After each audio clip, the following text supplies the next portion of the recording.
Welcome to the Classic Soap Operas podcast. Today we're diving into the mystery of a show that had absolutely everything going for it.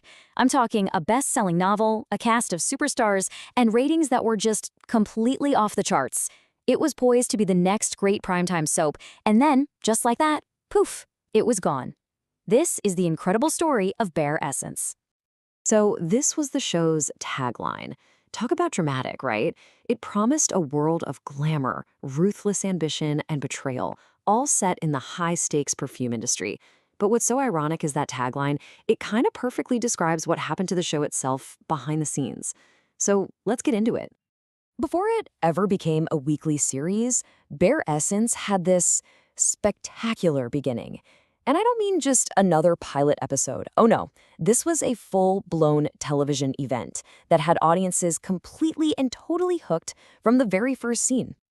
So the whole journey kicked off with Meredith Rich's super popular novel back in 1980.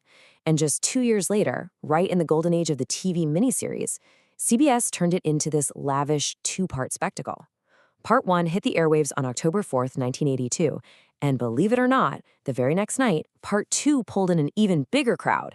The show wasn't just a hit, it was a full-on phenomenon. And when I say a phenomenon, I am not kidding. The finale of that miniseries drew in a staggering 22.4 million viewers. To put that in perspective, that's just massive. In the TV world, numbers like that mean only one thing. You've got a certified blockbuster on your hands. So you're thinking, okay, they've got a huge built-in audience, they've got all this buzz, a weekly series is a sure thing, right? Well, this is where the story takes its first crazy dramatic turn. In a move that shocked everybody, CBS, the network that just aired this massive hit, decided to pass on turning it into a full series. While their rival, NBC, saw a golden opportunity and just swooped right in and snapped it up. But that network switch came with a colossal problem. By the time the weekly series was finally ready to go, almost the entire original star-studded cast was gone. This led to one of the most drastic and risky recastings in television history. I mean, just look at the sheer scale of this change. It's wild. Dynasty's Linda Evans was out, replaced by Jennifer O'Neill. Bruce Boxleitner? Gone. In his place, Al Corley stepped in as Chase Marshall. And the legendary Lee Grant was replaced by the absolutely brilliant Jessica Walter as the villain Ava. This was a massive, almost unheard-of gamble to take. The one single thread connecting that hit miniseries to the new weekly show was Jeannie Francis.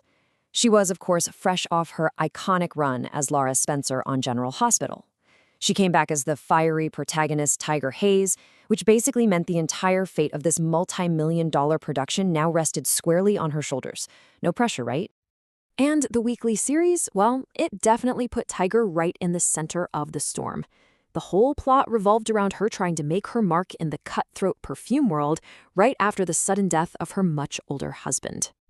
The show really had all the ingredients for a classic 80s soap. You had the fight for a family empire, a scheming aunt in Jessica Walter's Ava, a mysterious and vengeful millionaire played by the one and only Ian McShane, and of course, a murder plot.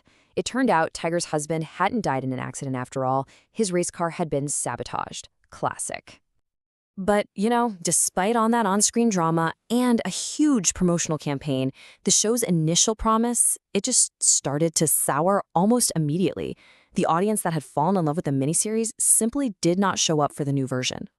That great recasting, it turned out to be a fatal blow. You have to remember, audiences back in the 80s, they formed these deep connections with their favorite primetime stars.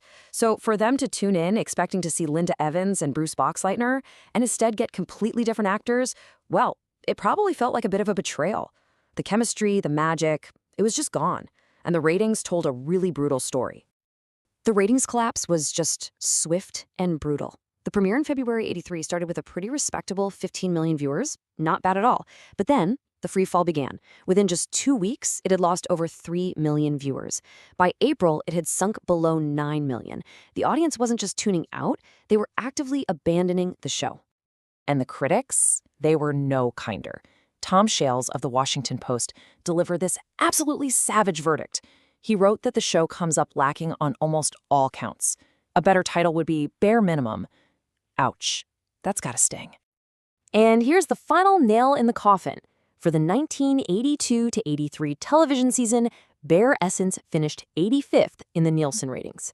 Out of every single show on primetime television, it was lingering near the very, very bottom.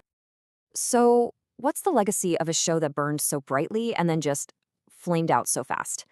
Well, for Bare Essence, its legacy is pretty much a cautionary tale. NBC pulled the plug after only 11 episodes had been made. Now, for the small, loyal audience that actually stuck around, the cancellation was a total slap in the face. It left multiple cliffhangers, including that central murder mystery, completely unresolved forever. So why did it fail so spectacularly? Well, this soap opera encyclopedia gives us a pretty good clue. It calls the show a routine story and points out that its main villainess felt like a carbon copy of Joan Collins's iconic Alexis Carrington from Dynasty. And, in a world that was already dominated by giants like Dallas and Dynasty, Bare Essence just didn't smell original enough to compete. Ultimately, you just have to wonder, right? Was the show just a victim of an overcrowded soap market? Or was it fatally flawed from the moment the network decided to recast nearly every single major role? It's really one of the most fascinating what-ifs in all of television history. And that is the dramatic and very short-lived story of Bare Essence. If you enjoy taking this look back with me, please don't forget to like, subscribe, and of course, let me know what you think down in the comments. And here's the most important part. I really want to hear from you. What classic soap opera, whether it was big or small, famous or forgotten, what should we dive into next time? Let me know below. Thanks so much for watching.